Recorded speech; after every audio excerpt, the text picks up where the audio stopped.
You're listening to an Anderson Entertainment production. This episode, we're dancing to the music in Fab Facts. We're infiltrating on someone's birthday in the Randomiser. And author John Kenneth Muir joins us from across the pond. That's all coming up in Pod 188. Of the Gerry Anderson Podcast.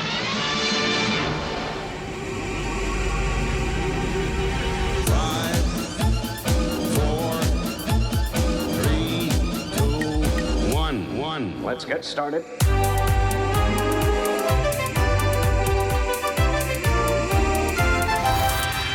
Let's go.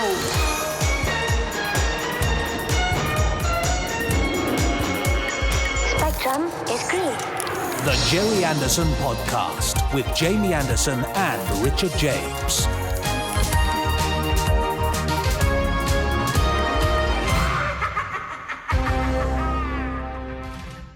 Pod 188 of the Gerry Anderson Podcast. Yeah, Gerry Anderson Podcast. Brought to you by Anderson Entertainment. With your hosts. Will you stop doing that, please? It's very annoying. I'm doing that. Sorry, I'm doing that echo thing, aren't I? Very irritating. With your hosts, me, Jamie Anderson, and the irritating one there.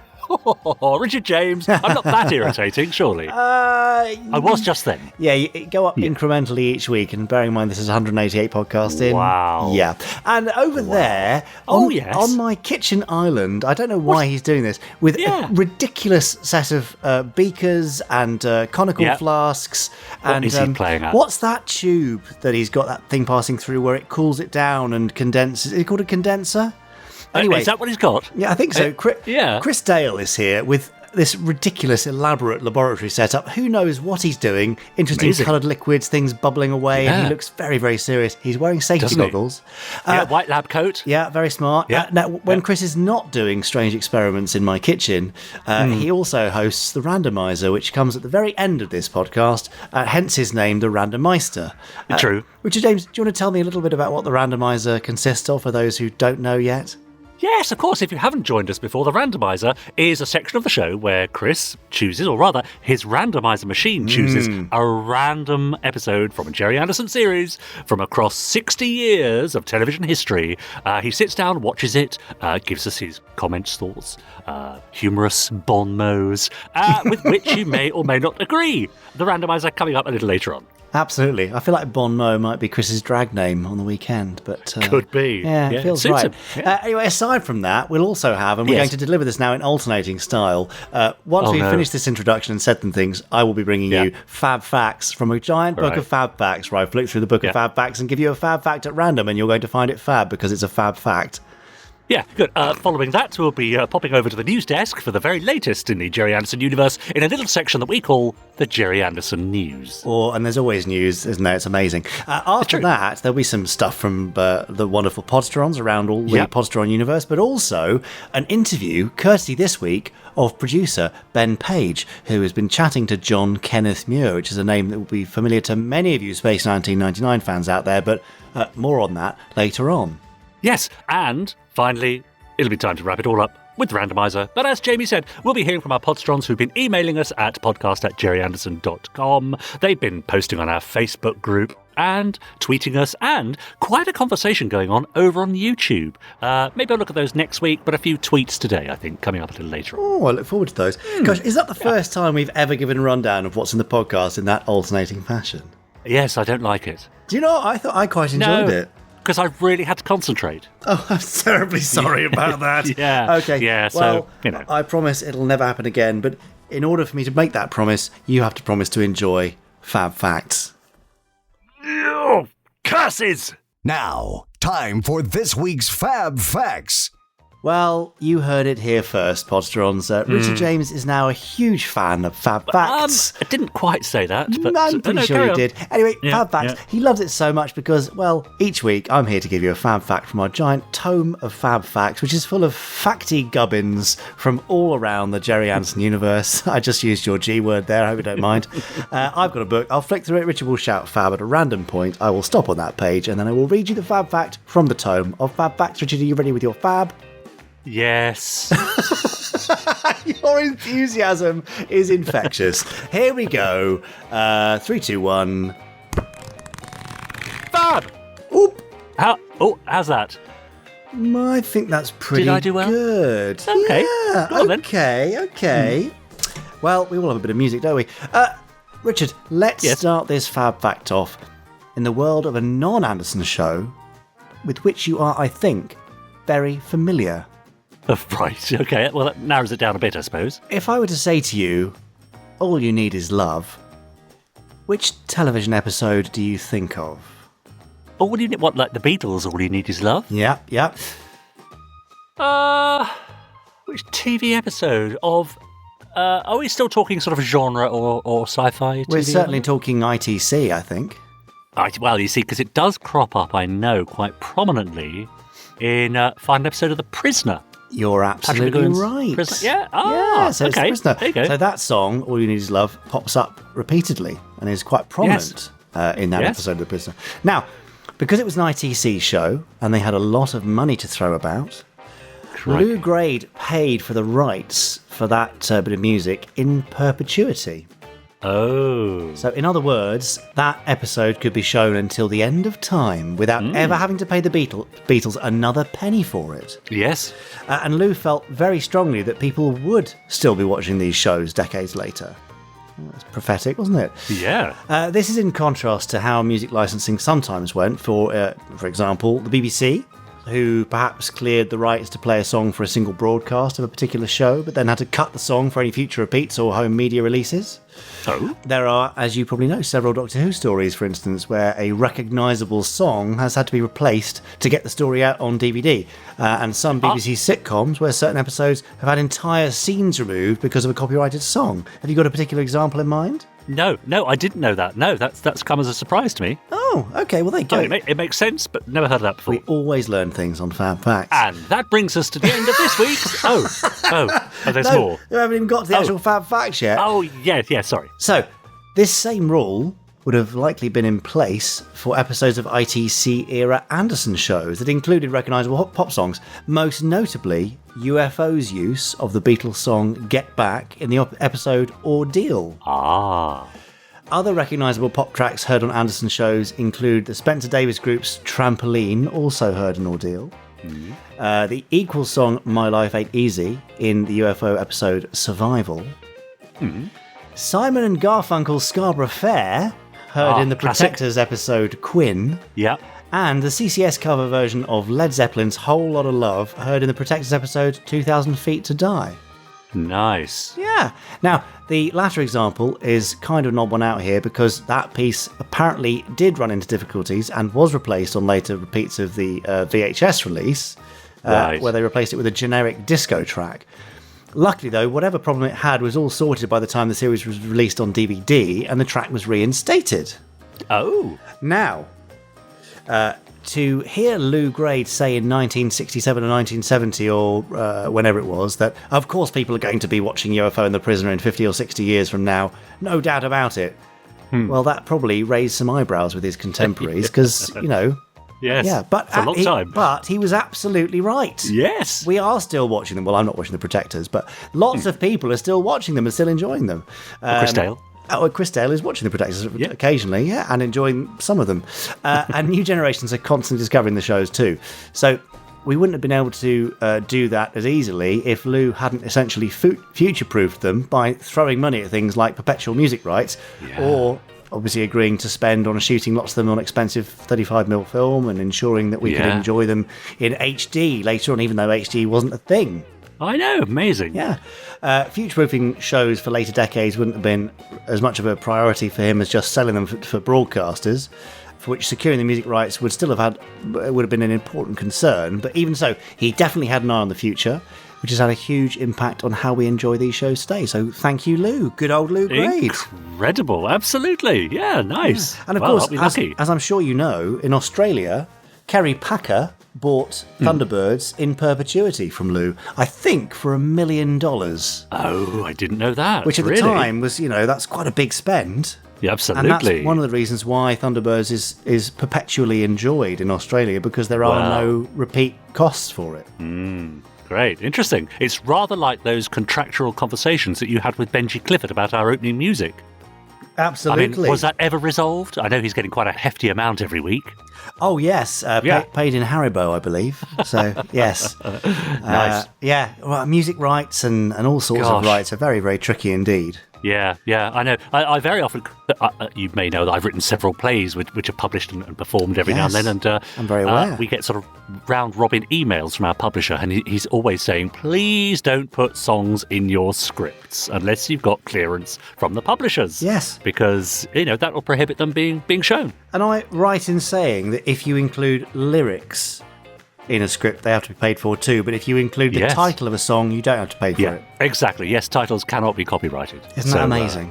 Yeah, that's right. Because there are so many books and plays and films that, of course, titles are going to crop up, more than once. But yes, and I think there is the parody law, of course, which you can just about get away with sometimes if you're parodying a song. Other than that, very, very tricky area. Tricky stuff, yeah. Of course, no better example than when they use the Human League track in Space Precinct, which had to be cut. Yes, that's right. Don't You Want Me Baby, I know. Yeah. For Orin and Romek's first scene. For their first romance scene, yeah. That's right. No Podsterons, don't worry, that never happened, and the Human League's lawyers do not need to come after us. I'm sure that's an extra on the DVD box set. Well, it will be for the next release. There we go. Anyway, this has all got a bit weird, but I think that probably brings us to the end of this week's Music Perpetual Fact. Fact. Oh, well, there you go. What did you say? Perpetual Fact. A perpetual fact. Because you went music, perpetual music rights. I mean, that's my sort of nightmare. That is a perpetual FAB fact. You're so rude. Look, unless you've got anything nice to say. The only thing that's good about it is that it's short and sweet. Yes, all right, thank you very much. If you've got something nicer to say than slagging off my FAB fact. Well, funnily enough, I have. Good, get on with it.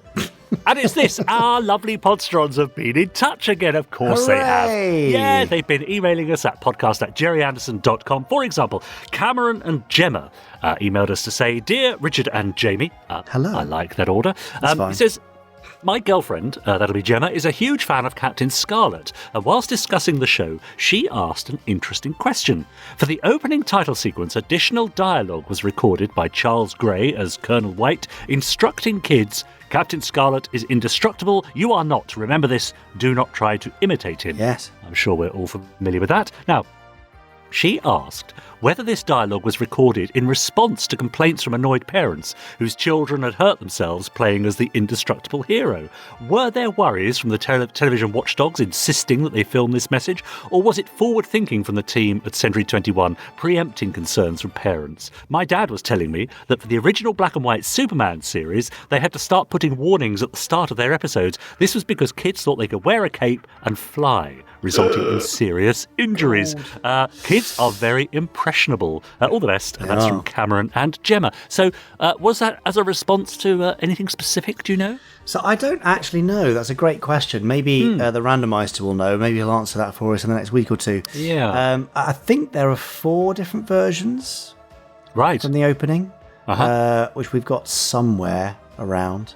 Yeah, I don't know, but I mean, it's quite possible. Mary Whitehouse wasn't terribly active in 1967, was she? She cropped up more in the 70s. That's right. So, and for listeners in the US and elsewhere, Mary Whitehouse was, a flustery old lady who was trying to protect children's interests and would often, put in big complaints about scary stuff, and particularly she hated the drowning scene in The Deadly Assassin, the Doctor Who story.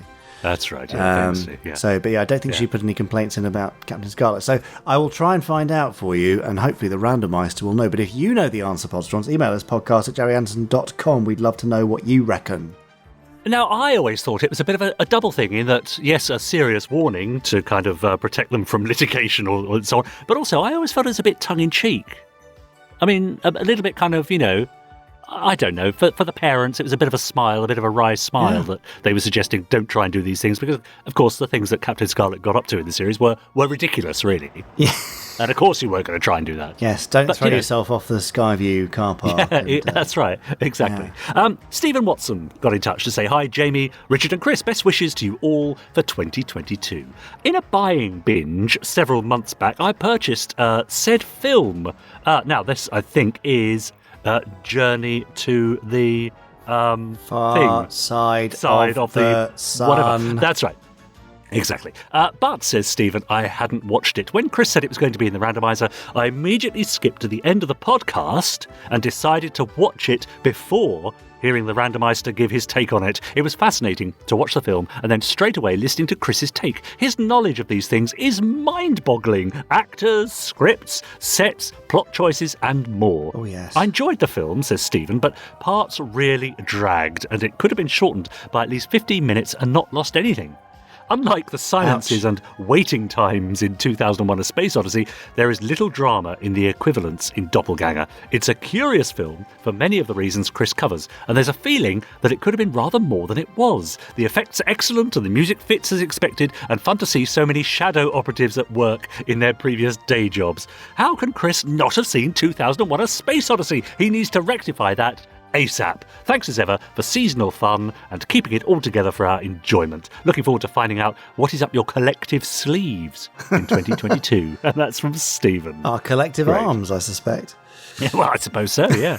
Yeah, interesting. I mean, Doppelganger or Journey to the Far Side of the Sun. I mean, I don't know. I think it stands up rather well against 2001, which in itself has its moments where not an awful lot happens. That's true. I suppose it's more deeply philosophical, 2001, by leaving it a bit more mysterious. But I think Doppelganger's kind of cute, and it's got some stunning visuals and all those lovely rocket launch scenes done by Derek Meddings and co. done outdoors to get natural light. And they look so absolutely. Good. Goodness me. Yeah, lovely. That's right. Good show. Ed Dutra, Happy New Year all. I hope that your 2022 has begun as auspiciously as mine. On New Year's Eve, says Ed, FedEx delivered the Moonbase Alpha Technical Operations Manual to my doorstep. I have to say, Chris and Andrew created a work of art that far surpassed my expectations, and I expected a lot. Oh, wow. He says the breadth and depth of detail provided for the interiors and exteriors of the base and all its vehicles, Alpha's history, including a few surprises I wasn't expecting, and the mentions of their alien encounters combined to create one of the most interesting manuals I've seen to date, a terrific reference that I cannot recommend highly enough. He goes on to say, if you ever decide to publish a second volume, might I suggest a deep dive into the Voyager 1 databanks? This would provide a logical path for documenting the alien cultures, ships and equipment seen on the show or encountered in the audio dramas. Interrogating the databank might also give Chris and Andrew a chance to let their imaginations run wild by expanding the Space 1999 universe to aliens that the Voyager probe had encountered during its long journey but were not seen on the show itself. Keep up the great work. Regards from Ed. Now that is a nice idea, isn't it? It is indeed. Well, there's so much space to explore. Yes, no pun intended. Exactly. Who knows what we might end up doing? I know Chris and Andrew are busy at work on the next book. I don't think we've announced what it is yet. If we had, then that's happened by mistake, or I've forgotten, or both. But we'll have more news on that very soon. But thank you, Ed, and I'm really glad you liked it. As we said last week, I think they done us proud, haven't they? Yeah, they have done us proud. Absolutely right. Chris Turner is looking ahead. Says, hi, Jamie, Richard and Chris. In Pod 185, Jamie asked listeners to write in and say what we want to see in 2022 and beyond. So my wish is very simple. Ready for this? I'm standing by. In big block capitals, more brand new content! Exclamation mark. He says, I love all the audio dramas, the books, in fact, all of the merch from the classic shows, and I definitely want to see more of those things too. Just a slight diversion on that. I think I heard Jamie mention the possibility of audio versions of the John Thaden Captain Scarlet novels. That would be fantastic. So, he says, regarding brand new stuff, I know we have the documentary, A Life Uncharted, to look forward to, but what else do I really, really want from 2022 and beyond? Well, Season 2 of First Action Bureau would be great. Oh, yes. Yep. He says, listening to Season 1 really sent a tingle down my spine as I realised it was the first brand new Gerry Anderson show I'd experienced at the time of launch since Space Precinct way back in the 1990s. Wow. Then he says, there's the new Terrorhawks. I'll be honest and say, I've never really got into the original, but I'm willing to give the new version a try. And then, of course, Firestorm. He says we had some teasers through Anderson Insiders a while back, so I'm hoping that it's still coming along. Anyway, keep up the good work, and here's looking forward to 2022. Best wishes from Chris Turner. There, well, he sounds a very happy bunny, doesn't he? Oh, well, I'm glad you're happy, Chris. Yes. So, in an ideal world, we would have had First Action Bureau Series 2 out at the tail end of last year, but availability has just been such a problem because our amazing cast are so talented and so busy. It's tough to get them all together. Yes. And no better example of that than Richard James, of course. Oh, so busy. Who is so busy. Yeah. Sometimes I have to get up from the sofa twice a day instead of just the once. There you go. It's very difficult to get hold of you as a result. It really is. Yeah, exactly. Yeah, so hopefully that. Now, everything else, yes, and in many ways, I kind of wish that you could all be flies on the wall, although there'd be quite a buzz then, seeing what's going on. But we have to keep these things close to our chests.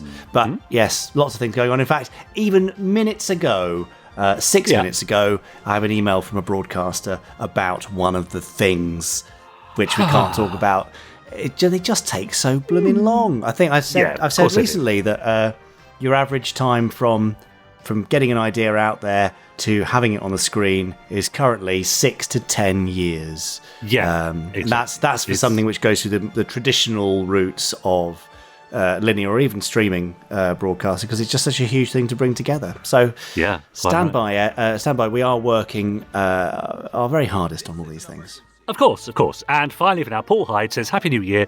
Please, could you invite Pam Rose to the concert? This will be Standby for Action in April, as she was in Space 1999 both seasons, and it'd be nice to have her there. I did ask her if she was going, but Pam said that she doesn't go anywhere much. Be nice to see her and to hear some tales from the show. Many thanks from Paul Hyde. Oh, yes, we love Pam. We love Pam, yes. Yeah. She's always good crack, as the Irish say. Indeed, yeah.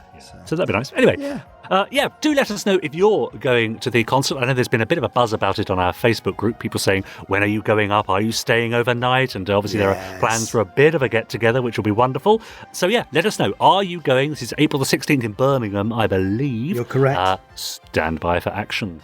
The Barry Gray concert, and more besides, not just Barry Gray. No, absolutely not. It's all the tunes, right from 1957 to 2005.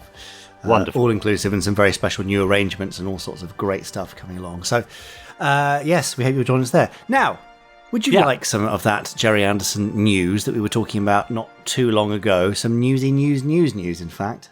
Bring it on! Okay.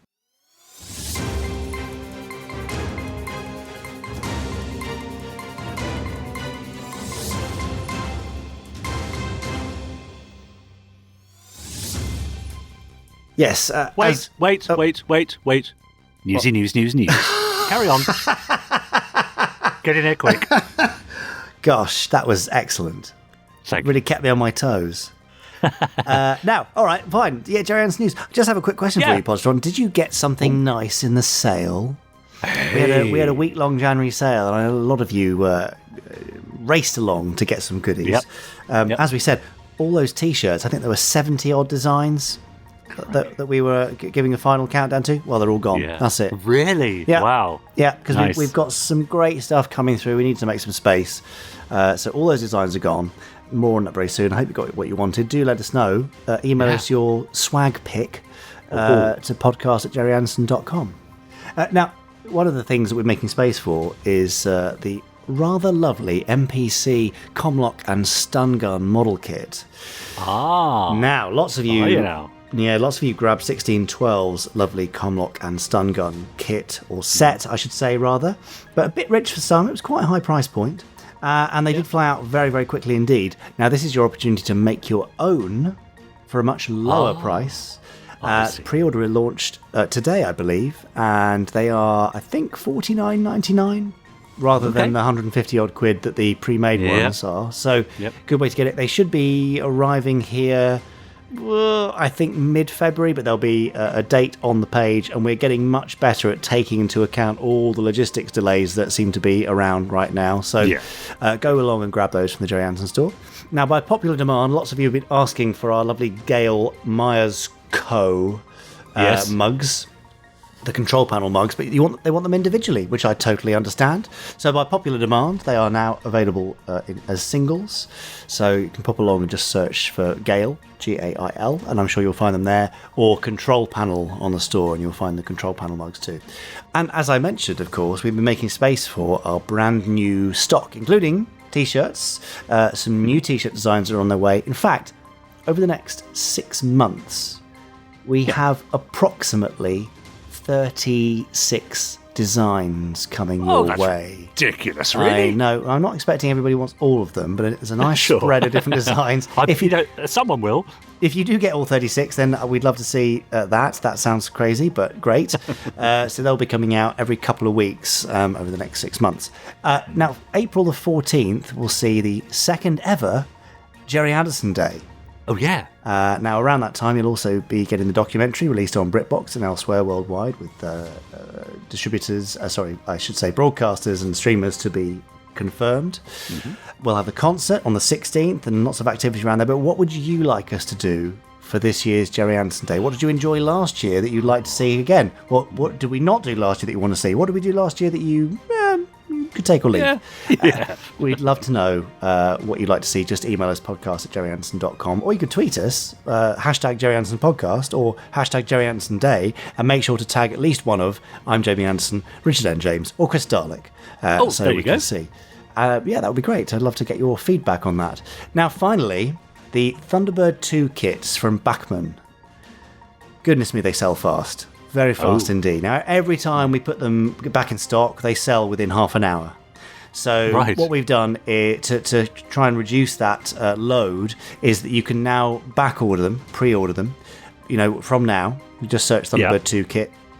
They will be in stock in a few weeks' time, and we'll send them out according to who's pre-ordered them. Once they sell out, that is it for the Thunderbird 2 kits until at least July.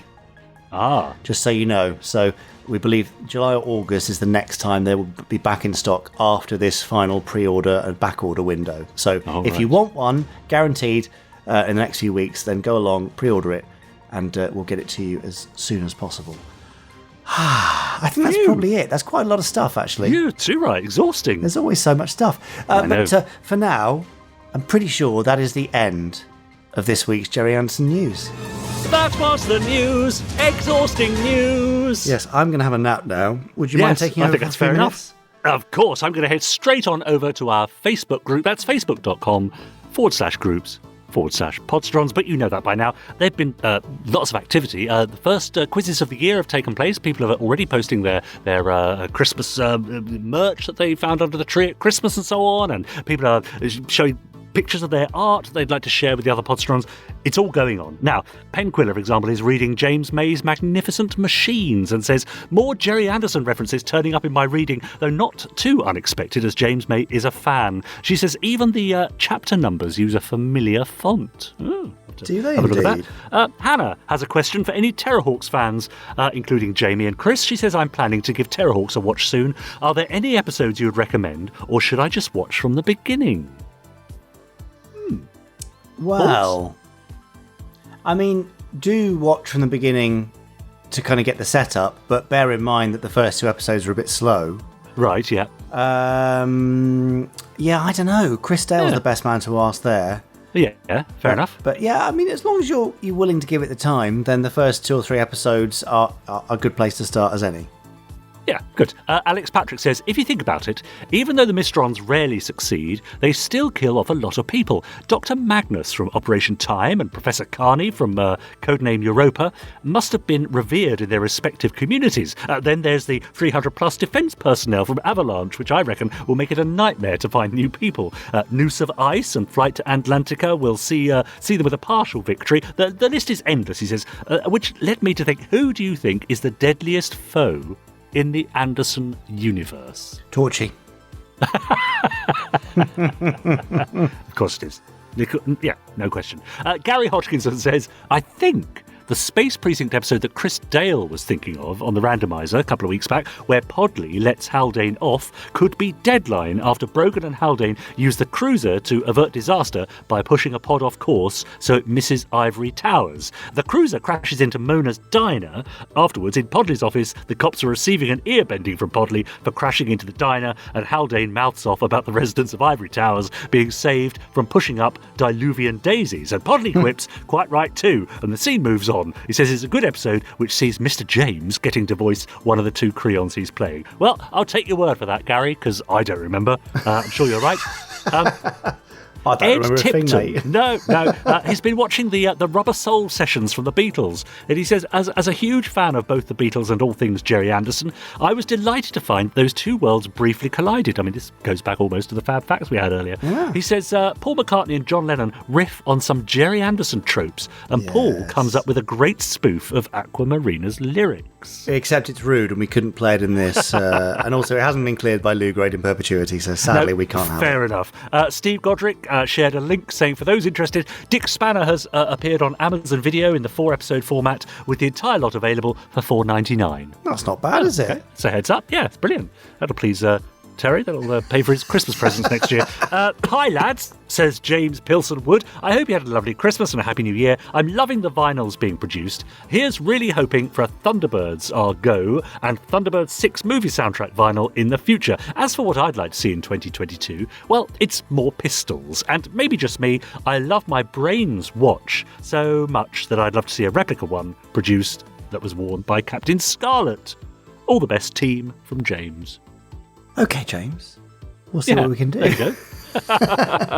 Yeah, you have your instructions. Off you go. Yes, I'm doing it right now. So, as we know, our Facebook group is a busy place full of wonderful, supportive and caring people, and Tom Hodden, who, once again, has provided me with this week's Quick Fire 5.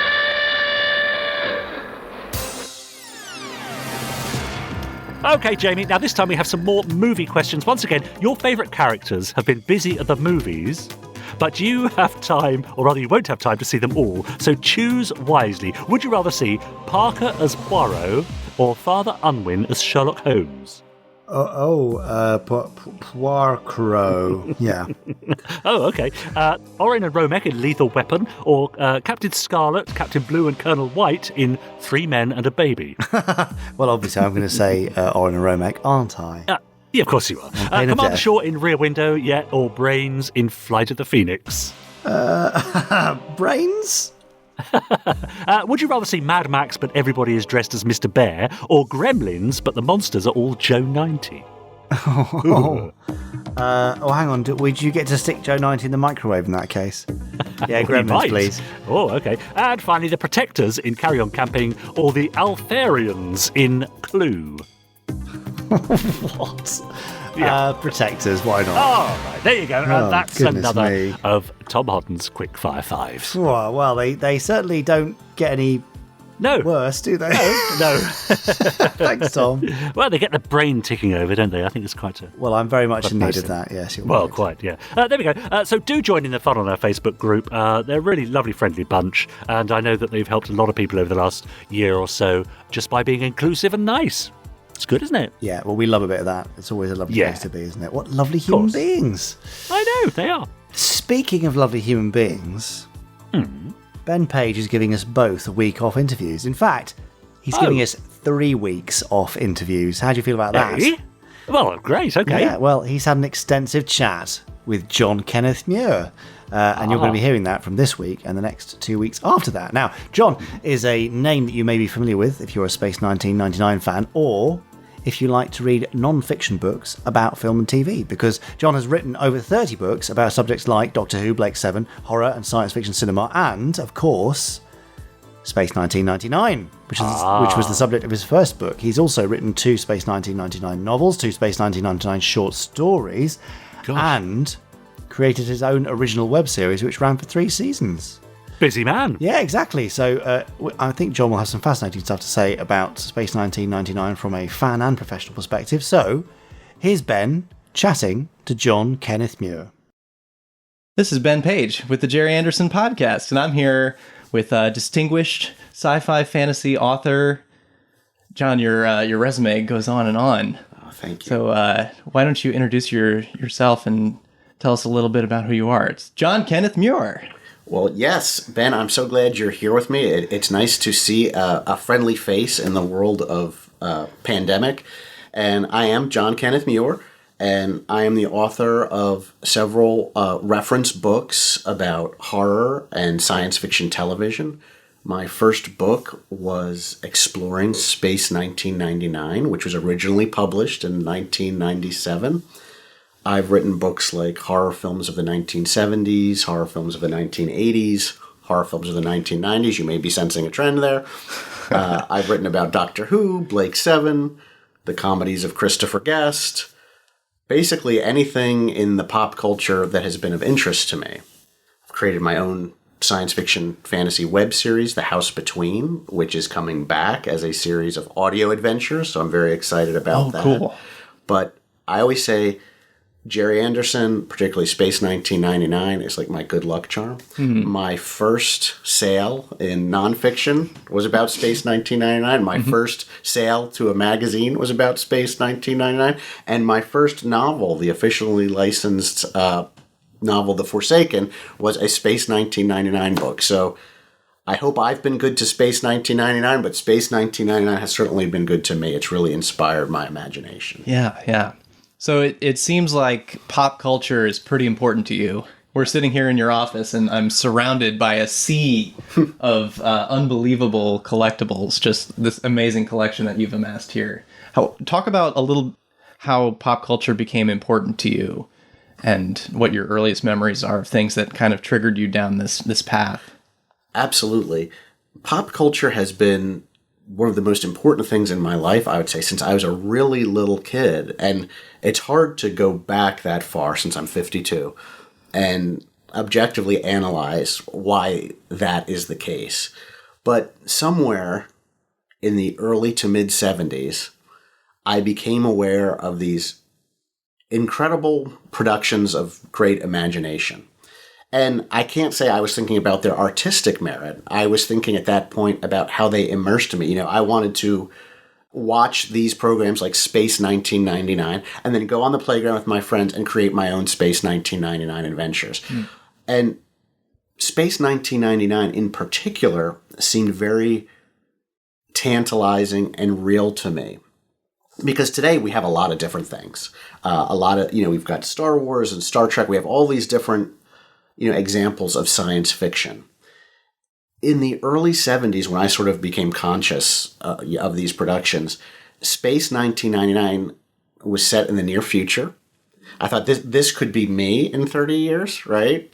I thought it seems so real and realistic. Now, I love Star Trek, and Star Trek was so colorful and bright, but by the time I got to it, maybe in the mid-70s, it didn't seem real to me anymore. I love it. I mean, I'm a huge Star Trek fan. I adore Star Trek. But Space 1999, to me, that's what the future was going to look like. I watched yes, this is it exactly. We're going to have these comm locks that are going to open doors, that have our specific information on them. Right. We're going to have computer terminals that look like this. We'll be talking, to each other through FaceTime, essentially. Right.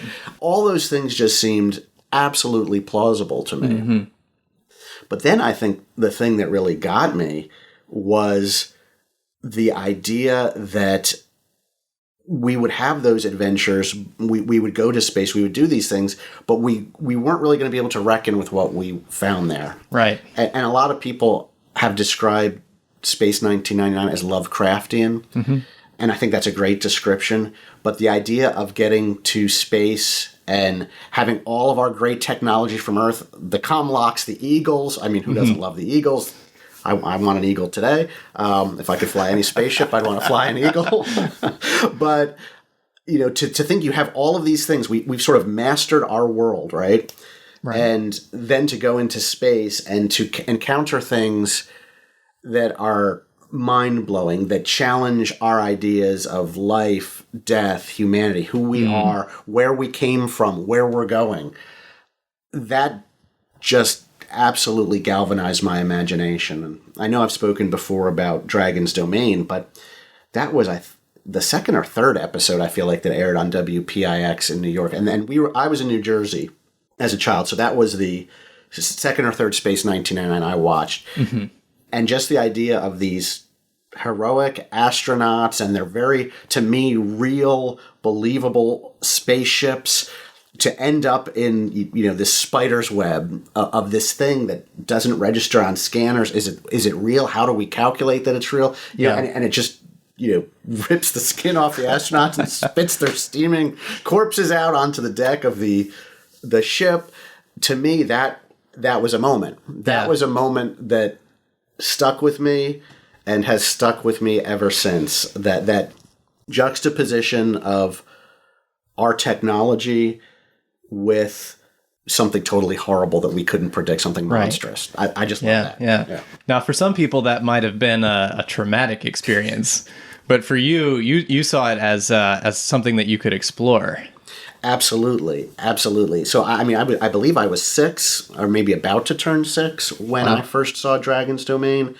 And it's quite scary for a 6-year-old. It is. And obviously, from my resume, I like horror films. I found there was something there, an excitement, an urgency, an immediacy to Space 1999 and that story, and a story like Force of Life, again, with a monster in its own way, where terror is a real component of that. And I realized this is something new to me as a 6-year-old. My heart is beating faster, my adrenaline is pumping, and it's over, and I take this deep breath.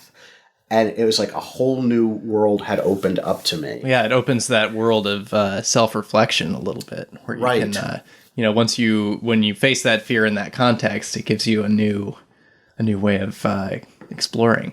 Absolutely. So I'm sure I was afraid of it, but I think the thing that I realized about myself, and my wife is a psychologist, I'm sure she would analyze me about this, but I think I realized I think I was terrified, and I loved it. Yeah. And Space 1999 Year One had so much of that mystery and terror.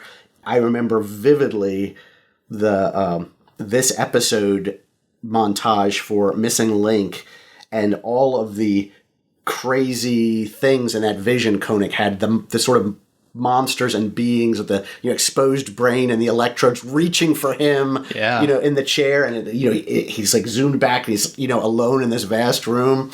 Yeah. And of course, it took me years to understand I was responding to not just the presence of the monsters, but the way it was filmed, the artistry in which it was made. Mm-hmm. That was my discovery about Space 1999 as an adult.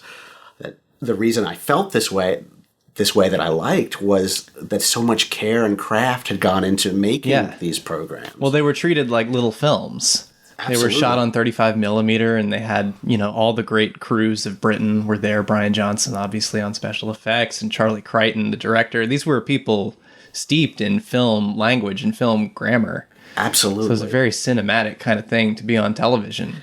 And it still astonishes me that a miracle like that happened. Yeah. and I think what happened was, and I know my former film professor would be horrified, but when I went to college and I studied film, and I learned all about film grammar, I was like, wait a minute.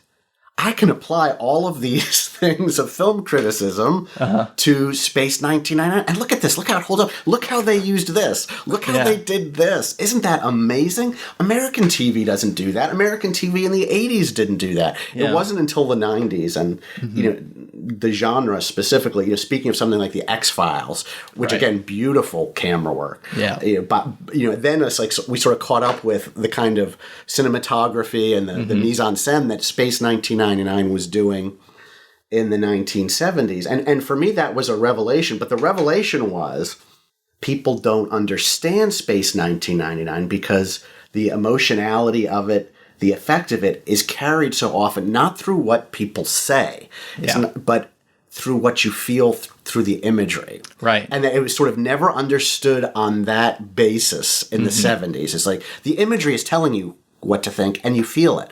But you're saying, well, I didn't like the dialogue. The dialogue was banal or whatever. I'm saying, no, forget the dialogue. Forget the dialogue. Look at the pictures. What are the pictures telling you? Yeah. And so for me, that was the revelation. That was the reason. And I know I'm skipping ahead here, but that was the revelation of my 20s. Like, I've got to write this book. Right. Yeah. So there's kind of this discussion in America, more so than other parts of the world, of comparing Space 1999 to Star Trek. Had you seen Star Trek before? Or had you seen any of the other Gerry Anderson shows? So before Space 1999, I had to watch Star Trek. I'd seen Star Trek and Lost in Space. And in advance of this interview today, I was thinking about Journey to the Far Side of the Sun. That's what we call it in America. It's Doppelganger elsewhere. And I'm trying to remember if I actually saw that before Space 1999 or after, but it was right around at the same time. And to me, that's very much the same thing as Space 1999. Yeah, it's very much the same thing as UFO, too. A lot of the same Right. props and cast. And Absolutely. Again, it's this idea of, look what we can do. Look at this amazing high-tech world we have. Look, these rocket launches, the gadgetry. It's just astonishing, and it's filmed so beautifully. But then again, the story, is this weird, mind-blowing thing. Again, it's not like we go out, explore the universe, and make friends. It's like, what the hell is this? Yeah, we go out into space and find some strange phenomenon that we can't explain. Right. Exactly. And so for me, I remember vividly, Journey to the Far Side of the Sun was played on a local sort of network affiliate it was called the 4:30 movie, I believe. And my sister's maybe a year older than me, a year and a half older than me. She and I watched it together, and she was terrorized by the ending. Just absolutely terrorized by it. And I loved that. I loved that. It impacted me the same way, but she was sort of my emotional barometer. I might not have reacted the way she did, but she was terrorized by this movie. Yeah. And I just loved that. So to me, like, that was of a piece with Space 1999. I don't think I ever connected when I was very young that they were by, both by Gerry Anderson. It was just part of these things that I liked. Yeah. And the 4:30 movie, it showed things in addition to Journey to the Far Side, like Soylent Green, the Omega Man, the Planet of the Apes film. So that to me, that's the primordial swamp from which I ascended. You know, that's all the influences, in my life. That and sort of Space 1999. Yeah, those dark imaginings that looked at the world in a way that they weren't just maybe dystopian, but that they made. You talked before about like questions. They made. I wanted to explore like what would it be like to live in that world. Yeah, what would it be like to be there? And I don't know if it's because of I tend to be more of a cynic or something. But it's like I thought I want the world to be like Star Trek. Sure, yeah. But the world is going to be like Soylent Green, right? Or Silent Running, or something like that. There was something frighteningly plausible to me and tantalizing about Doppelganger and Space 1999. Yeah, and it's really interesting because, of course, Gerry Anderson is known for his supermarionation technique with Thunderbirds and Fireball XL5, going all the way back to Supercar, Four Feather Falls. So these kind of shows you weren't aware of or didn't know about. I did not. I was not aware of any of that, I would say, until I was a teenager. And I didn't get to really see those until the 90s and the advent of the Sci-Fi Channel. And so I remember very vividly, again, going to work in the 90s, and Stingray would be on in the morning, and we had to commute up into Charlotte. I worked in a hospital, and my mom was like, let's go. I'm like, no, wait a minute. This Stingray episode is almost over. She's like, we are going to be late. I was like, I know, but I haven't seen this one. Right. And that's how I discovered UFO. And the kind of missing link there between Journey to the Far Side of the Sun and Space 1999. Right. And I just fell in love with UFO. So much so that even though I was in my 20s, I thought I want to dye my hair white and wear Naru jackets and do the... You're asking your girlfriend to put on a purple wig. Exactly, right. Ed Straker and what he went through in that show, again, we didn't get there, I think, in American television till the 90s. Late 90s. Yeah. But you look at some of those episodes of UFO, Confetti Check A-OK, A Question of Priorities. Yep. Those are tragedies. Those are tragedies. This is not a happy man, and he's not living a happy life. And to me, it was just amazing. I think, how can people not love this? How can people totally not groove on this? This is amazing. People didn't understand the human drama element of it, and we're looking for something more like a Thunderbirds romp. That's kind of right. Thunderbirds is there's a lot of optimism and positivity about Thunderbirds, right? Which is a thing that I love about it, and one of the reasons that it's one of my favorites. Absolutely, and something sort of like Stingray or Fireball XL5 or Star Trek by comparison. They have a worldview, and that's great, and I love that worldview too. For me, Gerry Anderson from like 1969 to 1976, 1977, like that captures the worldview that I find most interesting in science fiction. That's it. Like, to me, in that era, he could do no wrong. He was on the cutting edge. He was daring, provocative, edgy. Yep. And again, for somebody who had the reputation of working on, something in America with quote unquote puppets. Right. Kids shows. Right. Quote unquote. Exactly. And I think that, again, you talk about reception at the time. It's probably why, when you have a bad review of Space 1999 or UFO, that's why. Mm-hmm. Because really, what do critics do except to judge against something that's come before? When you're faced with something new, the shock of the new, you don't necessarily know how to understand it. How do you interpret it? How do you interpret it? How do you process it? And, it became very important to me to process that. And for other people, it's aggressive to process it the same way. Yeah. Look at this. I remember my wife and I watching it as like, I got all the laser discs in the mid-90s, and she had never seen Space 1999. I said, you have to watch this. But Is she a sci-fi fan? Do you guys watch sci-fi together? We watch it together, but it's because she indulges me. I see, yeah. It's not because... I'm in a similar boat, so I understand what you're talking about. She's very good to me. And she'll watch it, and she's watched Space 1999 many times with me. But, she was a good test for me because I got to see it on Laserdisc again, in 1994 or thereabouts, and I kept thinking, is it going to hold up? Mm-hmm. Am I going to be right, or have I been deluded? Right. Is it just the glow? Yeah, was of it childhood? the rose-colored glasses of nostalgia? Right, exactly. And then I watched, I was like, nope. Yeah. This is great. Yeah. This is great. There's nothing like this. There's nothing like this then, and there's nothing like this now. And there's still nothing like it, right? Yep. So I had that moment too after going through film school and all that, and being exposed to more Fellini and all this this stuff up in the air. You're like, ooh, can I go back and watch Space 1999? And there's still a lot to appreciate. There is, even from that perspective. So. Like I said, I'm 52, and I've been watching the show since I was, at the end of being 5 or starting to be 6, whatever. And I've gone back and rewatched it so many times in my life at different stages sort of my development. And I've always found something there that engages me, and I've always found something new that makes it enjoyable again. It hasn't stopped doing that for me. Like, sometimes I'll sit down in an episode like, I don't even remember this moment, but what a great moment that is there. Like, why did I never pay attention to that moment before? Mm-hmm. So to me, it's still, I'm still unlocking or discovering, uncovering, excavating, whatever the word is, something amazing in Space 1999. Parts 2 and 3 of that interview to follow.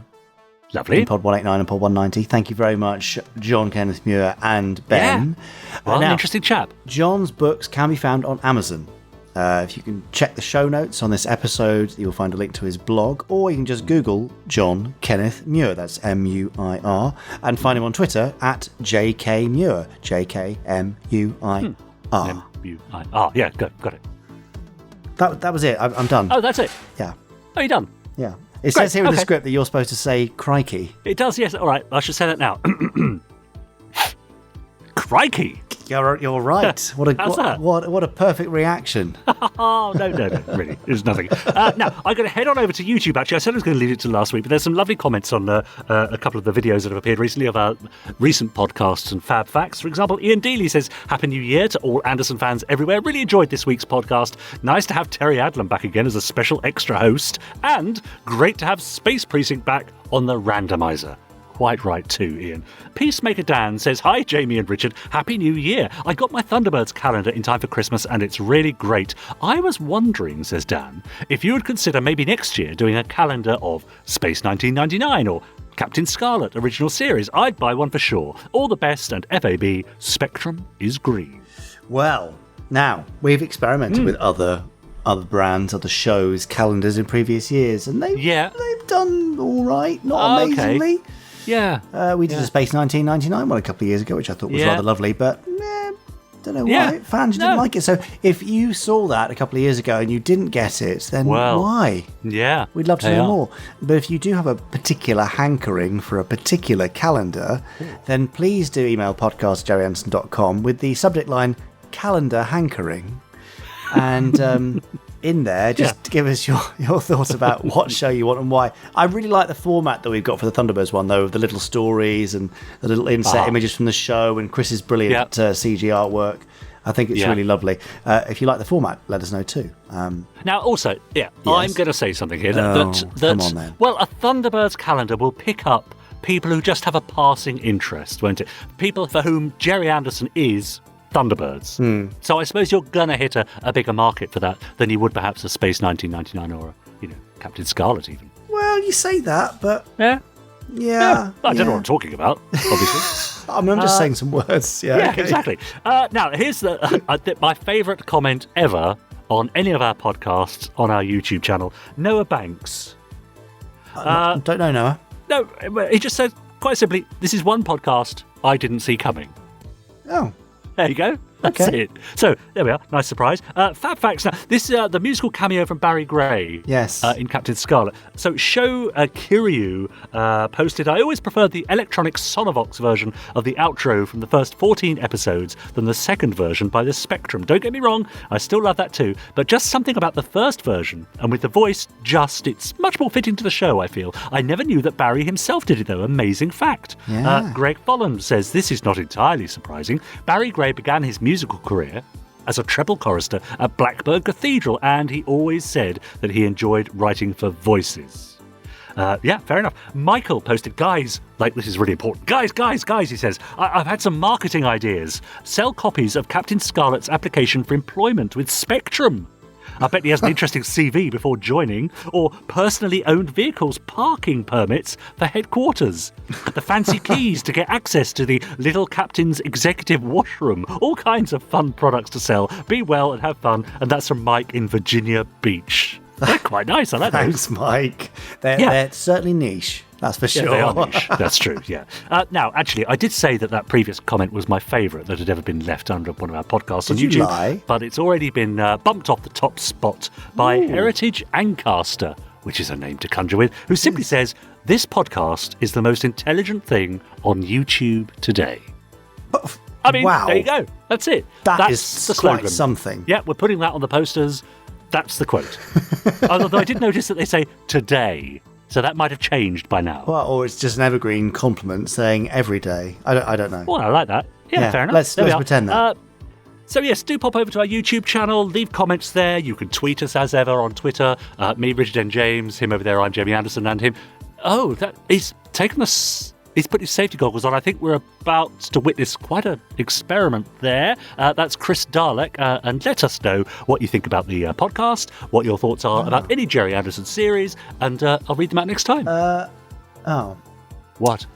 Now, you know that thing where somebody does a massive build-up and then delivers something rather disappointing? Well, yeah, like Chris has been throughout this entire podcast. I mean, filling up files of funny-coloured liquid, smoke everywhere. Yeah. Now, he's just been mouthing to me one lump or two. He's making tea. He's making a cup of tea. That whole apparatus, clearly borrowed from Dr. Beaker, was to make a cup of bloody tea. Oh, well. Typical. Well, it better be good. We'll let you know after the randomizer. Chris is bringing them over now in a sort of two soup style, so there probably won't be much left. But Chris, once he's given us our cups of tea, which he's so carefully prepared, will be giving us his randomizer this week, where he randomly presses the randomizer red button and randomly selects a random Gerry Anderson series and episode and says some things about it. And he's going to do that right now. Oh, yeah.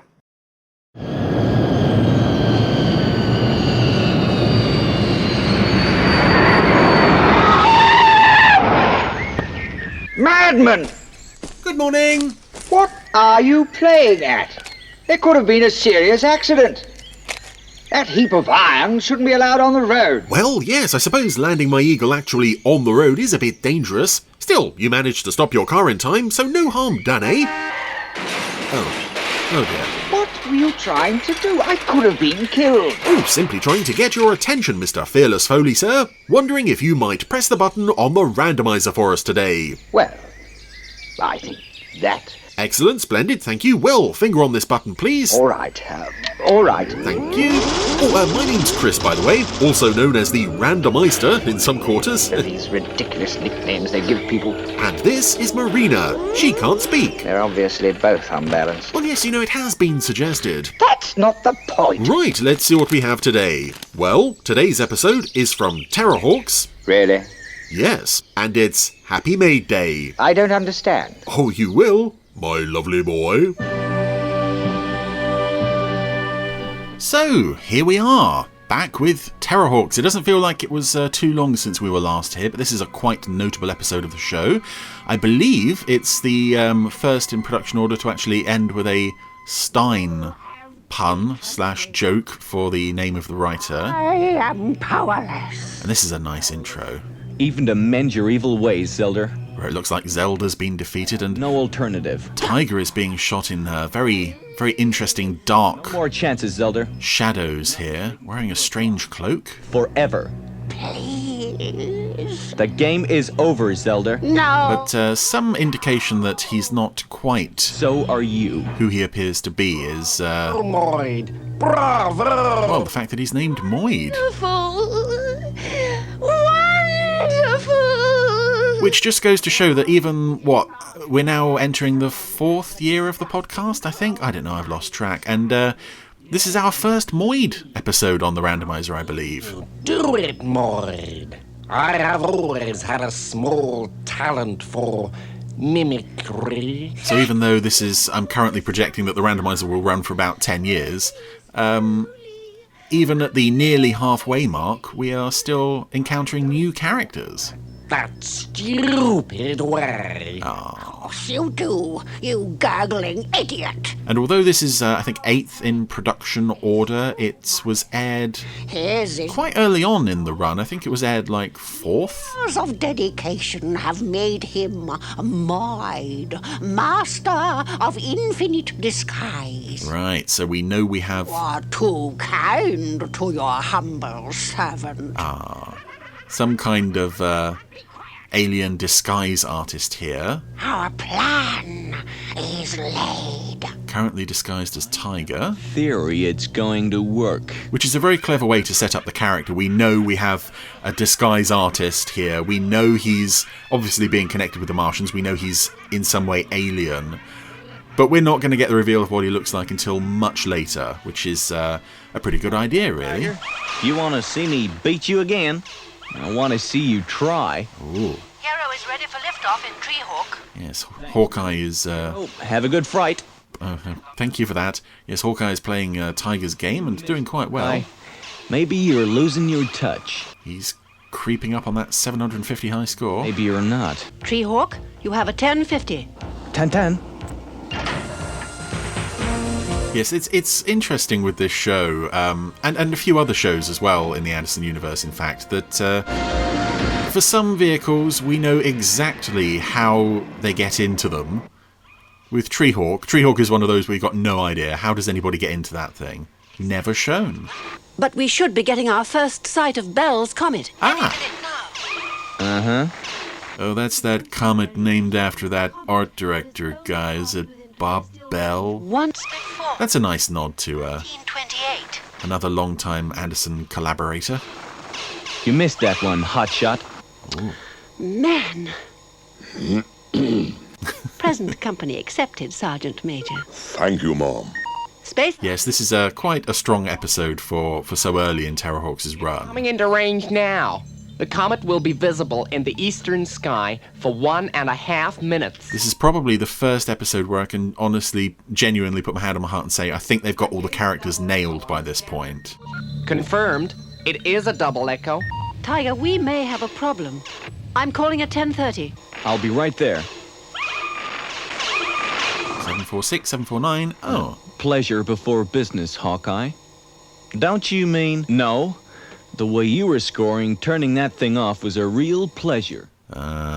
We've all had that. If you've ever had a games console, you've always had that family member who always turns them off when they're winning. Oh. Or when they're not winning, I should say. When I'm winning, they turn it off. But the echo is shifting. It's moving away from the main body. Identify fast. 10-10. Oh, That's a rhino. And a nice close-up on the, I guess, the bridge section from which a Zeef has been launched. Positive identification. And the space tracker Zeroids have already picked it up. I always wondered about these space tracker Zeroids. Are they actually just fixed in there the whole time, or do they actually get to come out and have a break? Scanner, coming straight. I hope they get to come out and have a break, because it would be quite a dull existence otherwise. Open fire as soon as you can. Targeting now. 101 has been left alone in charge of Spacehawk, while You're running out of time, 101. I can't. Hero has been visiting Hawk Nest. Treehawk will be caught in the detonation. Oh no. Zeef closing. Take evasive action.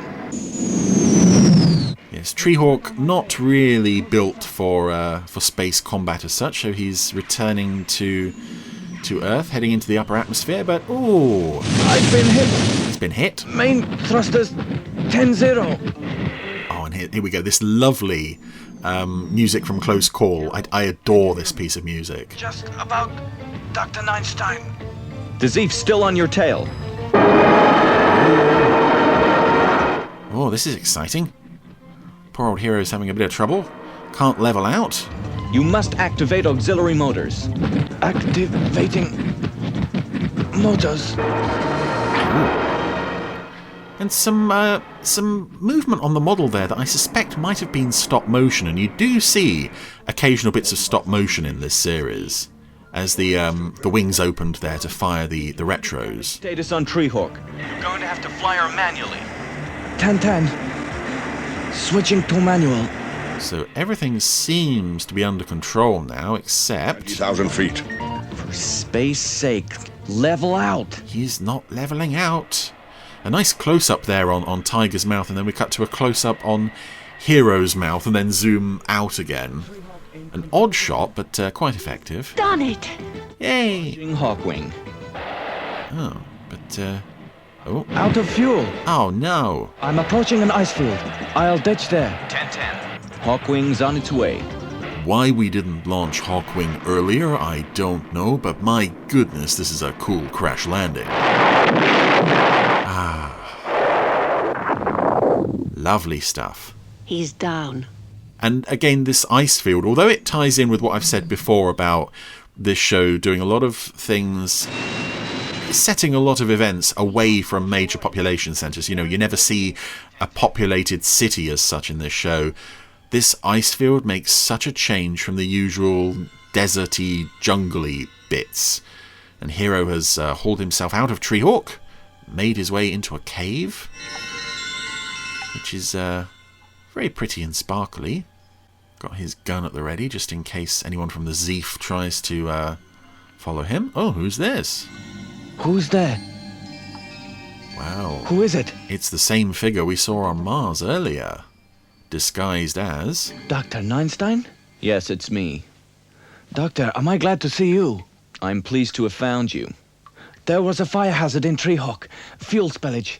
I thought I'd better get clear. Very wise.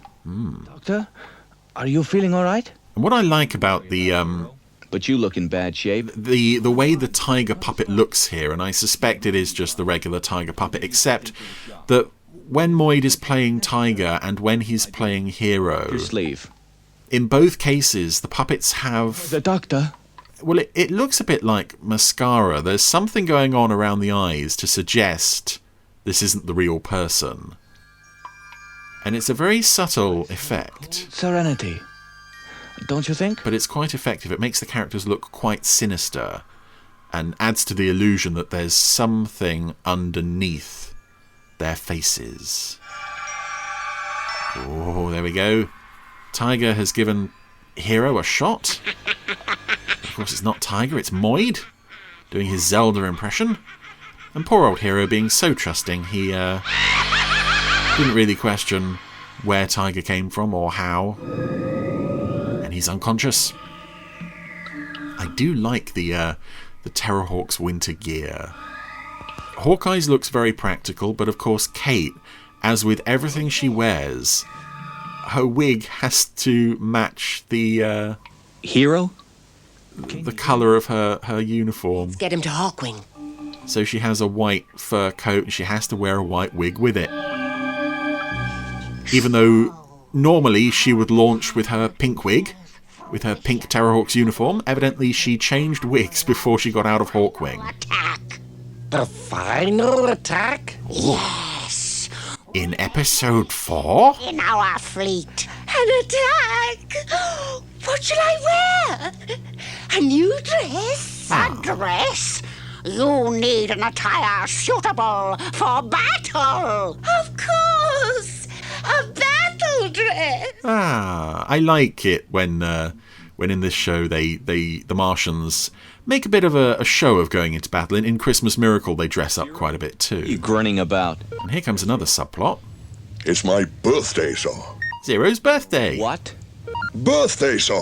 I checked on my date of manufacture. I was switched on for the very first time 4 years ago today, at 0400 hours to be precise. And that's quite interesting, because if you look at Zero's activation date, according to the annual, I believe it's 2018. Get out of here. So in that case, that would put this episode... 2022. Where are you? I'm fine, Doctor. So even though we reached 2020, which was the year Zelda attacked, obviously, and we feel like we've kind of, the Terrorhawks' future is kind of receding into our own past. No, this episode, at the time of this edition of the Gerry Anderson podcast, get back on duty. The events of this episode have yet to happen. Give my regards to those plants of yours. Plants? Oh, yes, I will. Something's not right with Hero. But putting that, I would never think to sit down and try to put together a Terrorhawks chronology. I suspect you probably wouldn't get very far.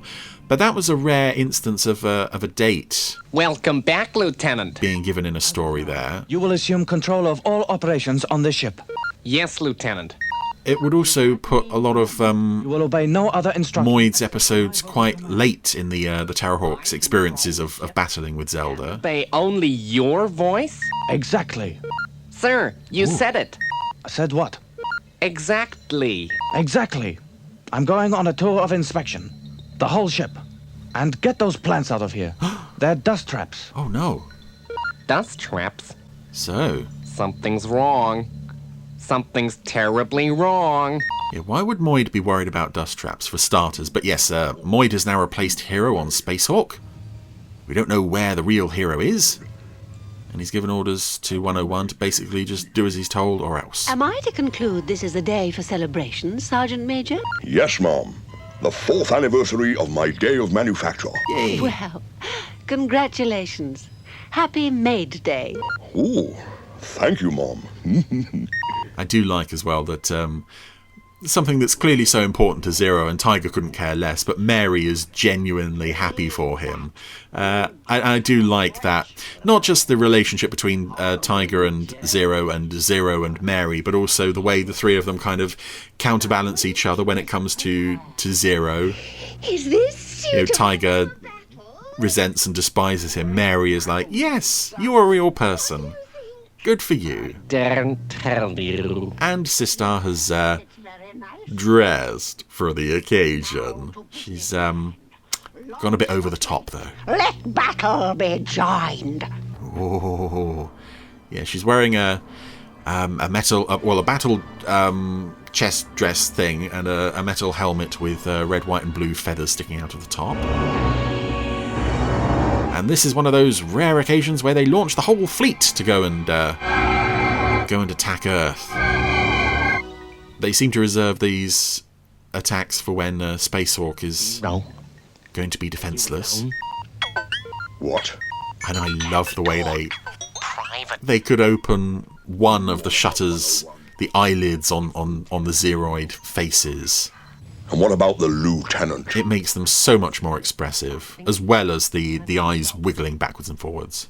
Isn't Lieutenant Hero? Space Sergeant, you will not contact Hawknest in any way. Is that understood? Yes, Lieutenant. Oh dear. He must be sick, sir. Probably needs scrapping. But that's what he said. Lieutenant Hero wasn't Lieutenant Hero. Zero's always so supportive of 101. Be not. Kate, this is a 1050 for Hawkwing. I want you to search for the wreckage of that alien ship Hero said crashed on the glacier. 10-10. It's all getting a bit Captain Scarlet now.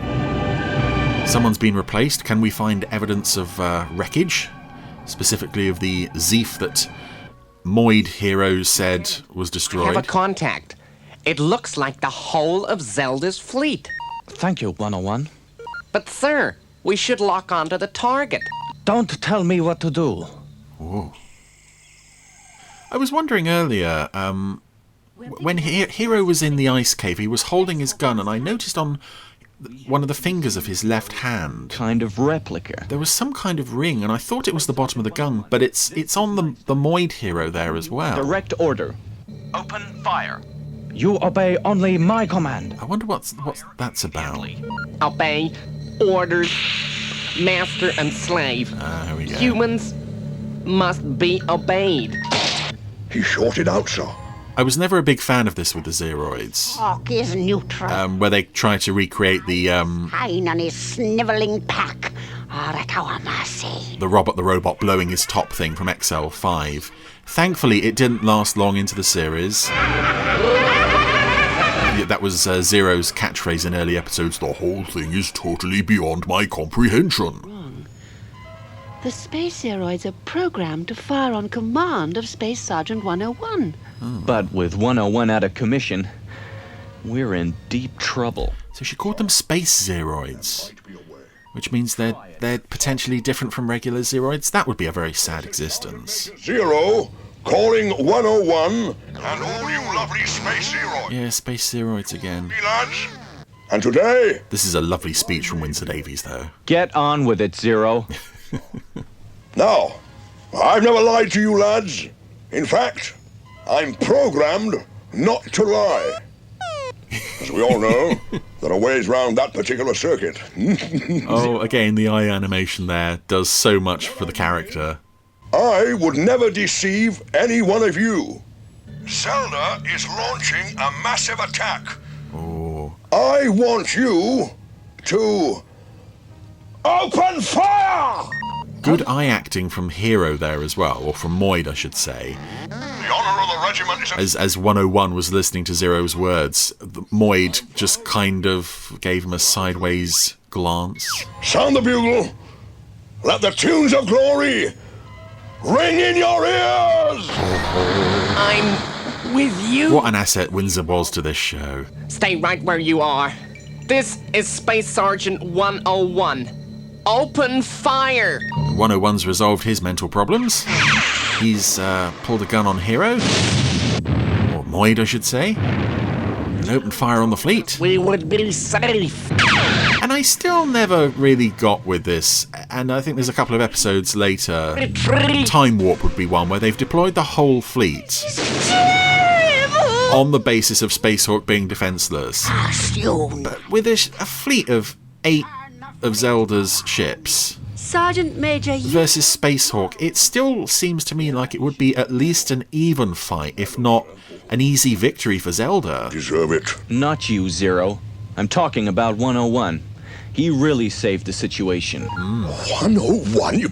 Oh, poor Zero. Overflying the glacier. The Zeef didn't crash. Scan indicates one human life form in the area. It has to be Hero. Oh. Real Hero. Yes, indeed. So the Martians just left Hero unattended in a cave. Disguise in your space station. Ooh. But I have your hero. Oh, he wasn't unattended. He was left with a cube and tied up. There are hundreds. We shall have to do business, won't we, Doctor? All right, Zelda. We'll make the exchange in the ice field. Ah.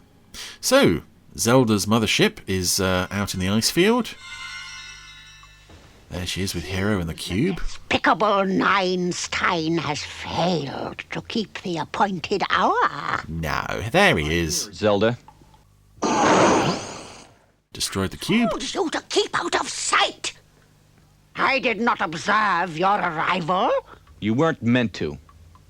Let's get this over. And that dialogue points to a slightly truncated ending for this episode, but I think what's about to happen more than makes up for it. This is quite a shock ending. This hero takes off the mask, and there's the face of Moid. I wear many faces, but have none of my own. Yes, I wonder how many... Is your creation, Zelda? How many people ran screaming from their televisions in terror at the sight of Moid back in the day? To depart. But yes, there's a whole scene, I think filmed, or at least recorded, it's in the script, and of Hero and Tiger going back to Hudson. One can feel a certain sorrow, even for an enemy. Which included that line. But yeah, first appearance of Moid, right there. And although there's Tiger's line, "This is your creation, Zelda," the fact that she doesn't respond kind of fires the imagination a bit. It certainly fired my imagination when I wrote an episode for the audio series of Terrorhawks later on, establishing where Moid had come from. But anyway, that was Happy Maid Day, and yeah, definitely the in production order, and yeah, probably broadcast order as well, the strongest episode of the series to that point. Compared to some of the others that came later on, it's fairly conventional, but there's a nice, almost Captain Scarletish feel to this one of someone having been replaced, and someone in a position of authority and trust is now not what they appear to be. And of course the reveal at the end there of not only the shocking appearance of Moid, but also the slightly tragic element to the character, which would be repeated many times throughout the rest of the series.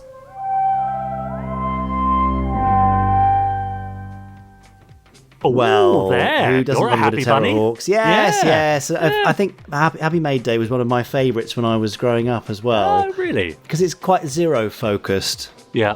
And it's kind of nice that. So, yeah, very good. Love a bit of Terrorhawks. Yeah, love a bit of Terrorhawks. And maybe yeah. that's Well done, Chris. inspired you, Podsteron, to go and watch Terrorhawks right now. Now, I've got a quick question. Would you like some more free episodes of things on our YouTube channel?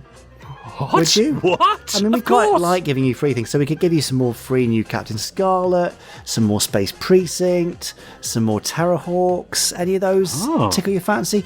Drop us an email, podcast@gerryanderson.com, with the subject line "free episode hankering."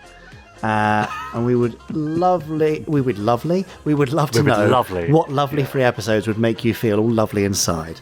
There's quite a bit of hankering going on this week, I've noticed. Yeah, I've got a hankering for some hankering. For some funnily hankering, enough. yes, yeah, obviously. Anyway, I've also got a hankering for the end of this podcast. So, Richard James, is there anything you'd like to wrap up with before we hanker off? Well, we've got all the way to the end of the podcast, and I've realised I haven't pleaded with our listeners yet to subscribe to us on whichever platform they're listening to us on. I've not even mentioned the fact that they could leave us a lovely review and a rating to let other listeners know that they're enjoying the show, and I've not even ventured into the realm of asking them to copy the link to all their socials so their friends get to hear us too. But I'll do that now. Yeah. Off you go then. Well, I've done it. Oh, of course. Not done it Sorry. again. Yeah, I see what you've done. Yes. Where good. were you? I was actually texting Nick Briggs. Sorry.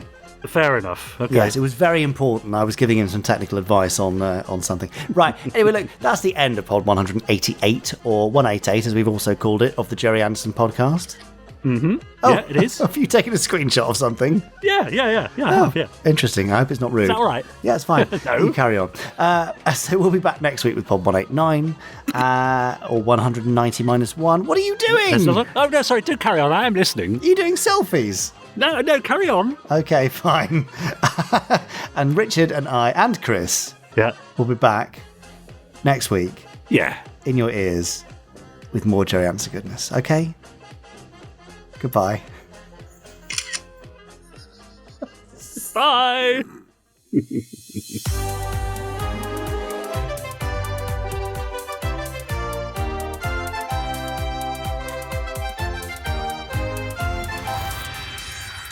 Stage 1 complete. Let's go.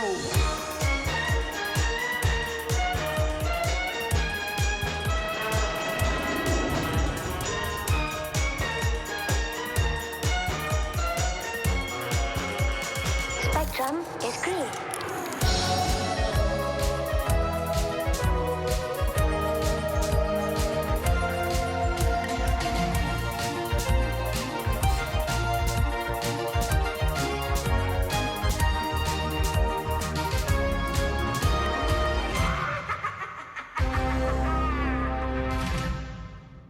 I mean, No. It's a great sound effect, that.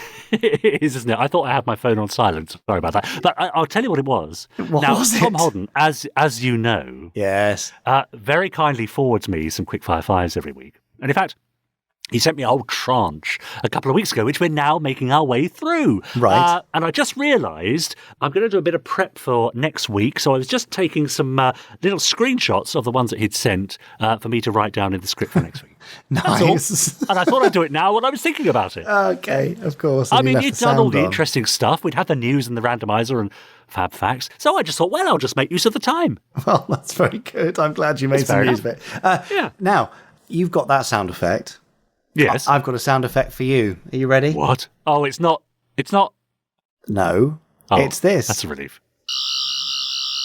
Oh, now I like that. What was it? Well, it was the thing from that thing, wasn't it? Well, what about this? Was it? Yeah. I mean, is it a UFO from? Oh, is it a? Yeah. Oh.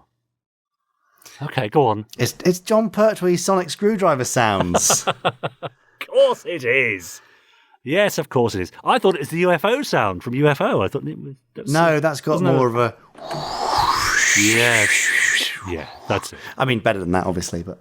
Obviously, yeah. Yeah. Anyway, look, we can go off and make sounds to our heart's content offline, so let's not put the Podsterons through any more of it. We'll just go now. Yeah, fair enough. See you next week, then. Bye. You have been listening to the Gerry Anderson Podcast. Wasn't it fun? You have been listening to an Anderson Entertainment production.